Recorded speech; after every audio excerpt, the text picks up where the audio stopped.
আসসালামু আলাইকুম ওয়া রাহমাতুল্লাহ। প্রিয় শিক্ষার্থী, আজকের এই ভিডিওতে দিনাজপুর বোর্ড 2023 এর একটা বোর্ড কোশ্চেন সলিউশন করব এবং ইন ডিটেইলস আমরা এটার ব্যাখ্যা দেখব, যাতে এই কোশ্চেন যদি তোমার এই টাইপের কোশ্চেন যদি আসে যেন তুমি খুব নির্বিঘ্নে অ্যান্সার করতে পারো। তো দেখো এখানে কি দেওয়া আছে, এটা মূলত একটা ফুল অ্যাডারের ট্রুথ টেবিল, যেখানে শুধুমাত্র সামের মানটা দেওয়া আছে। তো এখানে বলছে চিত্র 1 হতে প্রাপ্ত এক্স এর সরলীকৃত মানকে ন্যান গেটে দেখাও। তার মানে এক্স থেকে আমি একটা ফাংশন পাবো, এই ফাংশনটাকে শুধুমাত্র ন্যান গেটে দেখাইতে হবে। এবং ঘ নম্বরে বলছে চিত্র 2 দ্বারা একটি পূর্ণযোগের বর্তনী, তার মানে এটা হচ্ছে অর্ধযোগ মানে হাফ অ্যাডার। তাহলে এই হাফ অ্যাডার দিয়ে ফুল অ্যাডার দেখাইতে বলছে। তাহলে আমরা এই কোশ্চেনগুলো একটু দেখি কিভাবে সলভ করা যায়। তো প্রথমে আমরা গ নিয়ে একটু কথা বলি। গতে কি বলা আছে, এখানে একটা ফাংশনের একটা মান পাবো। এখানে এক্স এ কিভাবে ফাংশনগুলো থেকে বের করা যায়, মান বের করা যায় সেটা একটু দেখি। এক্স ইকুয়াল টু কি পাবো, দেখো আমাকে আগে দেখতে হবে এক্স এর ঘরে তুমি কোথায় 1 পেয়েছো। আমি এক কাজ করি, যাতে তুমি ভালো করে দেখতে পারো, আমি এটাকে একটু বড় করি। আমার মনে হয় যে তুমি দেখতে পারবে এখন, এটাকে আরো বড় করা যায় কিনা। ওকে, আমার মনে হয় এখন তুমি ক্লিয়ার দেখতে পাচ্ছ। ওকে, তাহলে দেখো এইখানে এক্স এ দেখতে হবে তুমি কোথায় কোথায় 1 পাইছো। তো এক্স এ এই জায়গাতে 1 পাইছো কখন, যখন এই লাইনে তুমি এই লাইনটা দেখতে হবে যে যখন এতে ছিল 0, বিতে 1 এবং সিতে 1, যে ভেরিয়েবলের ঘরে 0 থাকবে তার উপর প্রাইম দেবো। আমি আবার বলছি, আগে দেখতে হবে আউটপুট, এটা হচ্ছে আউটপুটের ঘর। আউটপুটে তুমি কটা 1 পাইছো, দেখো এইখানে একটা 1 আর নিচে 3টে 1, প্রায় 4টা 1 পাইছো। তো আমি প্রথম 1টা নিয়ে কথা বলছি। এই জায়গায় কখন 1 পাইছো, যখন এ ছিল 0, তাহলে এ যেহেতু 0, যে ভেরিয়েবলের ঘরে 0 থাকবে তার উপর প্রাইম দেব। এর ঘরে 0 ছিল এই জন্য এ প্রাইম। বাট দেখো বির ঘরে 1 এবং সির ঘরে 1 থাকলে ওই ভেরিয়েবলই বসবে। তাহলে বির ঘরে 1 তার মানে শুধু বি, সির ঘরে 1 শুধু সি প্লাস।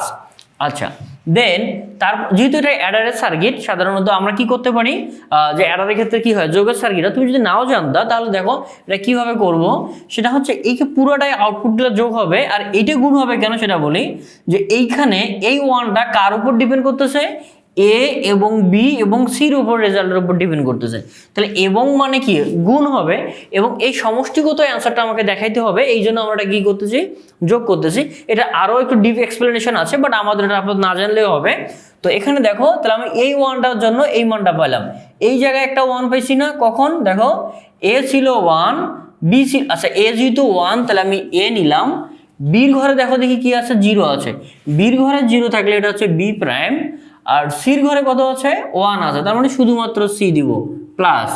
এই নিচে আরেকটা 1 আছে, কখন, যখন a1 b1, এ যেহেতু 1 এ দিব, b1 বি দিব। বাট সির ঘরে কি আছে, এই সির ঘরে আছে 0, তাহলে 0 থাকলে দিব সির উপর প্রাইম। বাট লাস্ট আরেকটা 1 পেয়েছি, এখানে 3টাই 1, তার মানে কি কোনো ঘরে কি 0 আছে, 0 নাই, তারপর কোনো ঘরে আমাদের প্রাইম হবে না। তাহলে এখানে কি লিখবো, সিম্পলি এ বি সি লিখবো। আসলে এটা সামের না, এটা হচ্ছে ফুল অ্যাডারের ক্যারির ফাংশন। আসলে দেখে বুঝতে পারছি, যেমন হাফ অ্যাডার এবং ফুল অ্যাডার নিয়ে একটা ডিটেলস ভিডিও বানিয়েছি, ওখানে তোমরা দেখলেই বুঝতে পারবো যে কেন এটা ক্যারির কথা বললাম।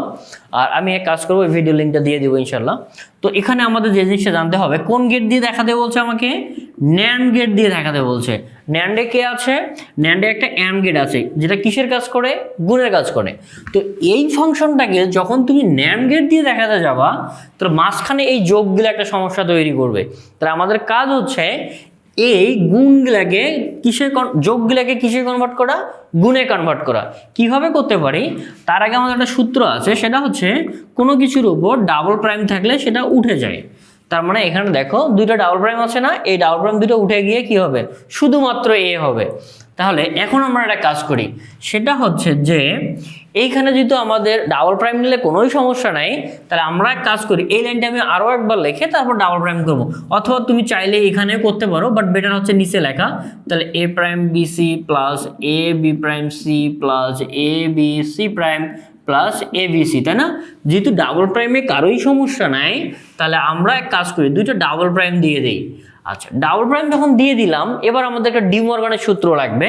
ডি মর্গানের সূত্র আমরা কি জানি, ডি মর্গানের সূত্র হচ্ছে এ বি যদি সি প্রাইম হয়, এটাকে লেখা যায় A prime plus B prime plus C prime. অথবা আরেকটা সূত্র আছে, A plus B C prime যদি হয়, তাহলে লিখতে পারি এ প্রাইম ইন্টু হচ্ছে বি প্রাইম ইন্টু হচ্ছে কি সি প্রাইম। তাহলে ব্যাপারটা দেখো, যদি আমাদের এখানে গুণ থাকে তাহলে প্রাইমটা ভেঙে গিয়ে যোগ হবে, আর যদি যোগ থাকে প্রাইমটা ভেঙে গিয়ে কি হবে, গুণ হবে। তো এবার দেখো এইটাকে যদি তুমি এ ধরো, A plus B plus C, তাহলে এটাকে A plus B plus C plus D, এখানে এভাবে আমরা এন পর্যন্ত ভেরিয়েবল নিয়ে কাজ করব। তাহলে প্লাসগুলো ভেঙে গিয়ে কি হয়ে যাবে, গুণ হয়ে যাবে। আর একটা ব্যাপার, আচ্ছা এটা আগে করি, সেটা তাহলে এটাকে লিখে দেই, সেটা হচ্ছে কি লিখবো, এ ইন্টু কি লিখবো আমরা বলো, এ ইন্টু হচ্ছে বি ইন্টু হচ্ছে C, sorry A prime into B prime into C prime, এই যে A prime into B prime into C prime, তাহলে এখানে আমরা আবার যেহেতু ডি আছে তাহলে এখানে কি হবে, ডি প্রাইম। কিন্তু দেখো এইখানে আমরা এই প্রাইমটার কাজ করলাম, তাই না, উপরে প্রাইমটা কি এখনো ঠিক ছিল না, তাই এখন যদি এরকম হইতো, মনে করো এখানে আরও একটা প্রাইম থাকতো, তাহলে তুমি এখানে এই প্রাইমটা দিয়ে দিতা কি না। তাহলে দেখো আমাদের যেহেতু এখানে দুটো প্রাইম আছে, উপরে প্রাইমটা দিয়ে দিব, আর আমরা মূলত এই যে এই প্রাইমটার কাজ করলাম আর কি, এই প্রাইমটা ভেঙে সবার মাথায় দিয়ে দিলাম, আর যোগটা কি হয়ে গেল, গুণ হয়ে গেল। এখন দেখো এই পুরো ফাংশনটা আমার গুণে কনভার্ট হয়ে গেছে, পুরো ফাংশনটা যেহেতু আমার গুণে কনভার্ট হয়ে গেছে, তাহলে এটাকে আমি ন্যান্ড গেটে দেখাতে পারবো। এখন আমরা এক কাজ করি, সেটা হচ্ছে এটা তুমি ডাইরেক্টলি দেখাইতে পারো, কিন্তু কোশ্চেনে একটা ঝামেলা আছে। কোশ্চেনের ঝামেলাটা আমি তোমাকে দেখাই একটু, কোথায় ঝামেলাটা করছে তারা। এইটা লিখলে তুমি কিছু টিচার মার্ক দিতে পারে, কিছু টিচার তোমার মার্ক কেটে নিতে পারে। দেখো এখানে বলছে একটা ক্লু লাগিয়ে দেওয়া আছে, সেটা হচ্ছে সরলকৃত মানকে। আচ্ছা আমরা এটাকে কি সরল করেছি? সরল কিন্তু করে নেই, আমরা ডাইরেক্ট ন্যান্ডে দেখাচ্ছি, তাই না।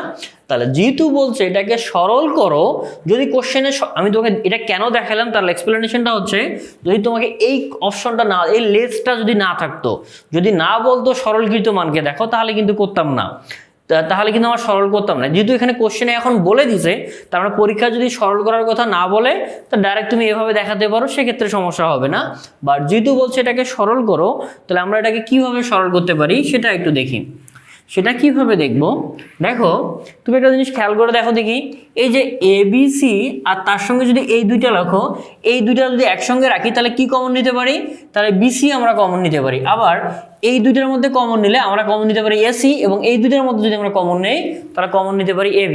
তাহলে ব্যাপারটা হচ্ছে কি, এইটা ABC যদি সবার সঙ্গে যোগ করে দেই তাহলে কমন নেওয়ার সুবিধা হয়। আগে আমরা যোগ করে দিব, তারপর তার ব্যাখ্যাটা দিব।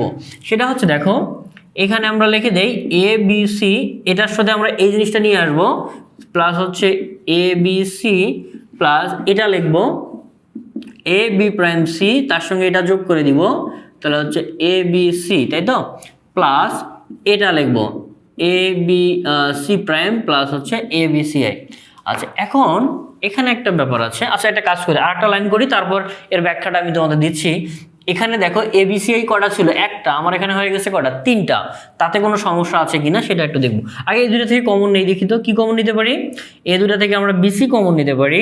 BC কমন হলে কি হবে, A prime plus A plus এখানে আমরা কি কমন নিতে পারি, এখানে কমন নিতে পারি AC, তাহলে AC কমন নিলে কি পাবো, AC কমন নিলে আমরা পাবো হচ্ছে B prime plus B plus এই দুটো থেকে কি কমন নিতে পারি, এই দুটো থেকে আমরা AB কমন নিতে পারি, তাই না। AB কমন নিলে কি হয়, CI প্রাইম প্লাস হচ্ছে CI। আচ্ছা এখন তোমরা এইগুলোর মান জানো, সেটা হচ্ছে A প্রাইম প্লাস A, এটার মান হচ্ছে 1, তারপর হচ্ছে B প্রাইম প্লাস B, এটার মান 1, C প্রাইম প্লাস C, মানে কোনো একটা ভেরিয়েবলের বিপরীতটা যদি একসঙ্গে যোগ থাকে তাহলে তার মান 1 হয়ে যায়। তাহলে এখানে লিখতে পারি কি BC প্লাস AC প্লাস হচ্ছে AB, এটাই তো পাইলাম, তাই না। এটাই হচ্ছে সরলকৃত মান, এইটাকে আমাকে ন্যান্ডে দেখাইতে হবে, রাইট। তার আগে বলি, এইখানে আমার ABC ছিল একটা, এখানে দেখো একটা দুইটা তিনটা, অর্থাৎ এই ABCটা এর সঙ্গে যোগ করে দিয়েছি, এর সঙ্গে এবং এর সঙ্গে। তাহলে আমার আগের লাইনে ABC ছিল একটা, আমরা ABC এখানে ইউজ করলাম কয়টা, তিনটা। তাহলে এটাতে কোনো সমস্যা আছে কিনা, কারণ ম্যাথমেটিক্সের ক্ষেত্রে কোথাও যদি আমি 5 যোগ করি, পরে আবার 5 আমরা বিয়োগ করে দেই না ব্যালেন্স করার জন্য, হ্যাঁ এটা করি, কিন্তু এখানে ব্যাপারটা হচ্ছে আমরা কোনটা কোথায় করি, এটা করি হচ্ছে জেনারেল ম্যাথমেটিক্সে, সাধারণ বীজগণিতে। কিন্তু আমরা কিন্তু এটা সাধারণ বীজগণিত করতেছি না, এটা হচ্ছে কি বীজগণিত, এটা হচ্ছে আমাদের বুলিয়ান বীজগণিত। তো বুলিয়ান বীজগণিতের ক্ষেত্রে একই টাইপের ভেরিয়েবল একাধিকবার নিলে আউটপুটের কোনো পরিবর্তন হয় না। তার লজিকটা আমি তোমাদের দেখাই। মনে করো এটা হচ্ছে একটা তোমার কি গেট, অ্যান্ড গেট, 1 আর 1 গুণ করো তবু 1, আরও একটা 1 গুণ করলে তবু 1, আরও একটা 1 গুণ করলে 1। তার মানে একই ধরনের ইনপুট একাধিকবার নিলে আউটপুটের কোনো চেঞ্জ হয় না। আবার সমস্যাটা কোথায় হইতো, যদি আমি কোনো একটা ইনপুট ভিন্ন নিতাম, অর্থাৎ একই ধরনের ইনপুট নিলে সমস্যা না, সমস্যাটা কখন হবে যখন তুমি ভিন্ন ধরনের ইনপুট নিবা। শুধুমাত্র সেক্ষেত্রেই না, মনে করো আমি যদি যোগের ক্ষেত্রেও করি, তোমরা জানো অর গেটের ক্ষেত্রে যে কোনো একটা 1 যোগ করলে 1 হয়, আরও একটা 1 যোগ করলে 1, আরও 1 যোগ করলে 1। তার মানে একই ধরনের ইনপুট বারবার যোগ করলে সমস্যা হয় না, কারণ এর একটা সূত্রও আমরা জানি, সেটা হচ্ছে এরকম a plus A plus A plus A equal to কত, এ। তুমি চাইলে আরও একটা এ যোগ করো, তাতে আউটপুটের কোনো চেঞ্জ হচ্ছে না। তার মানে এইটাকে যদি একটা ভেরিয়েবল ধরি, তাহলে এইটা আমি একাধিকবার নিলেও আউটপুটের কোনো চেঞ্জ নেই, কারণ আমি একই ধরনের ইনপুট বারবার নিচ্ছি। আমি কিন্তু এখানে বি সি ডি নিচ্ছি না, বা এ প্রাইমও নিচ্ছি না ইভেন, তাই তো? তারপরে একই সেম টাইপের ইনপুট আমি একাধিকবার নিলে আউটপুটের কোনো পরিবর্তন নাই। তাহলে আমি এবিসিআই না, সিআই কেন বলছি, এটা ফুল লেটারে বলতাম। তো যাই হোক, এবিসি কয়বার নিয়েছে, এখানে একবার ছিল, আমি 3 বার নিয়েছি, আমি আরও 5 বার নিতে পারি, তাতে আমার আউটপুটের কোনো চেঞ্জ হবে না ইনশাল্লাহ। তো এখন দেখো, তো এখন আমরা কাজ করব যে এই যে আমরা এটা পাইলাম, এটাকে কোন গেটে দেখাবো, ন্যান্ডে দেখাবো। আর ন্যান্ডে দেখানোর জন্য যে একইভাবে এখানে ডাবল প্রাইম 2টা দিব, পরের লাইনে গিয়ে ডাবল প্রাইম 2টা দেওয়ার পর আমরা কিভাবে লিখবো, এটাকে এইভাবে লিখবো, এই যে A prime into B prime into C prime, মানে এরকম হবে বিসিআই, অর্থাৎ এ প্রাইম ইন্টু হচ্ছে বি প্রাইম ইন্টু হচ্ছে সি প্রাইম, এবং তার উপর এটা ফুল প্রাইম। তা দেখো এইটাই হবে লাস্ট লাইন, এটাকে আমরা ন্যান্ড গেটে দেখাবো। ন্যান্ড গেটে দেখানোটা খুবই সহজ, আমি যদি এখনই দেখে ফেলি, সেটা হচ্ছে শুধুমাত্র কিন্তু ন্যান্ড গেট ইউজ করতে হবে, কারণ এখানে ন্যান্ডের কথাই বলছে, আর কোনো গেটের কথা বলে না, তুমি অ্যান্ড অর নট ব্যবহার করতে পারবা না। তাহলে আমরা কি করব, এখানে আমরা এ নিব, এ প্রাইম লাগবে না আমাদের, এ প্রাইম কি লাগবে না, কোনো কিছু প্রাইম আমাদের লাগতেছে না। তাহলে এ নিব, আর এটা হচ্ছে বি, আর এটা নিব কি আমরা সি নিব, তাই না? তাহলে এখানে দেখো বি আর সি গুণ হয়ে গেছে, তাহলে বি আর সি, যেহেতু অ্যান্ড যদি দিতাম তাহলে এখানে কি পাইতাম, বিসি, তাই না? এটাকে ন্যান্ড করে দিলে বিসি প্রাইম। আবার কি আছে, একটা এ, আর এখানে কি আছে, এসি আছে, তাহলে এখানে এ, এখান থেকে আমরা সি নিয়ে গেলাম, এটাকে গুণ করে দেই, তাহলে হবে এসি, ন্যান্ড করে দিলে এসি প্রাইম। আর এটা কি আছে, এ বি প্রাইম, তাই না? এখান থেকে এ, এখান থেকে আমরা বি নিয়ে যাব, তাহলে এখানে গুণ করলে আমরা কি পাবো, এ বি, আর এটাকে ন্যান্ড করে দিলে এ বি প্রাইম। দেখো আমরা এই 3টা পেয়েছি, এই 3টা আবার কি আছে, নিজেদের মধ্যে গুণ অবস্থায় আছে না? তাহলে এখানে নিয়ে যাই, তাহলে নিয়ে যেয়ে এটাকে আমরা গুণ করব, তাহলে গুণ করলে কি পাবো, এই যে এখানে পাবো যে বিসি প্রাইম ইন্টু হচ্ছে এসি প্রাইম ইন্টু হচ্ছে এ বি প্রাইম। এটাকে যদি ন্যান্ড করে দেই, তার উপর প্রাইম পাবো, তাই না?